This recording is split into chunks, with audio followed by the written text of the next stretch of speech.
দফায় দফায় সংঘর্ষে রণক্ষেত্র রাজধানীর ডেমরা এলাকা। হামলা ভাঙচুরে লণ্ডভণ্ড ডাক্তার মাহবুবুর রহমান মোল্লা কলেজ। ভুল চিকিৎসায় এক শিক্ষার্থীর মৃত্যুর ঘটনায় রোববার সুপার সানডে নামে ঘেরাও কর্মসূচি দিয়ে ন্যাশনাল মেডিকেলে ভাঙচুর চালায় মোল্লা কলেজের ছাত্ররা। ওই সময়ে পাশের সোহরাওয়ার্দী কলেজেও হামলা করে তারা। তখন আহত হন কবি নজরুলের শিক্ষার্থীরাও।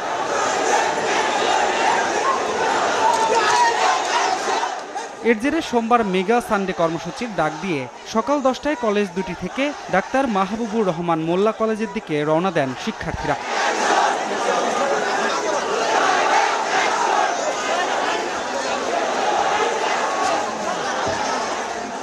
সাড়ে 10টার দিকে কবি নজরুল কলেজ শিক্ষার্থীদের একাংশ নিজ ক্যাম্পাসের সামনে অবস্থান নিলেও আরেকটি অংশ সোহরাওয়ার্দী কলেজের সঙ্গে মিলে রওনা দেন যাত্রাবাড়ির উদ্দেশ্যে। বেলা 12টায় মোল্লা কলেজের সামনে আসতেই বাধে দুপক্ষের সংঘর্ষ। ভাঙচুরের শিকার হয় গণমাধ্যমের মোটরসাইকেল। তবে এক পর্যায়ে কবি নজরুল আর সোহরাওয়ার্দীর শিক্ষার্থীরা ঢুকে পড়েন মোল্লা কলেজের ক্যাম্পাসে। চলে ব্যাপক ভাঙচুর ও লুটপাট।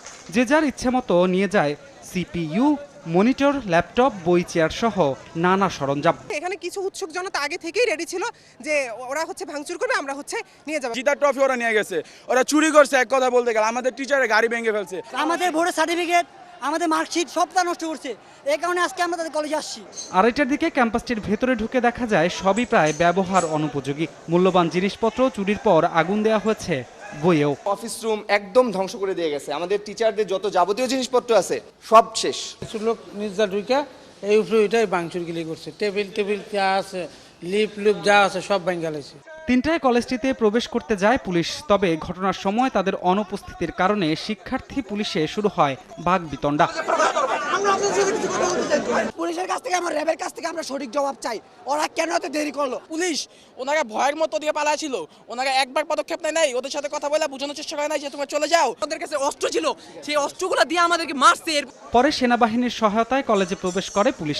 বেলা 3:30টায় সংবাদ সম্মেলনে ডাক্তার মাহবুবুর রহমান মোল্লা কলেজের অধ্যক্ষ জানান, সঠিক সময়ে সঠিক পদক্ষেপ নেয়নি পুলিশ। সকালে বারংবার ফোন দিছি, কিন্তু 2-3টা পুলিশের গাড়ি 10টার দিকে চলে আসছে। আর্মি বা র্যাব বা আরো ওই ধরনের কোনো ছিল না এখানে।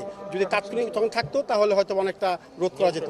তবে তাৎক্ষণিক প্রতিক্রিয়ায় পুলিশের দাবি চেষ্টা করেও আটকানো যায়নি বিক্ষোভকারী শিক্ষার্থীদের। ছাত্র এবং অন্যান্য সাধারণ মানুষের বেশে যারা আসছে 15-20 হাজার, তো সুতরাং আমরা তাদের সেখানে ইন্টারসেক্ট করার চেষ্টা করেছি, কিন্তু তারা আমাদের সেটাকে ওভারকাম করে তারা চলে আসছে।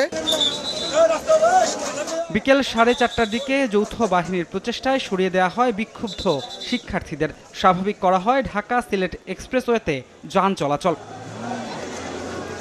ধ্রুব ব্যানার্জি, সময় সংবাদ, ঢাকা।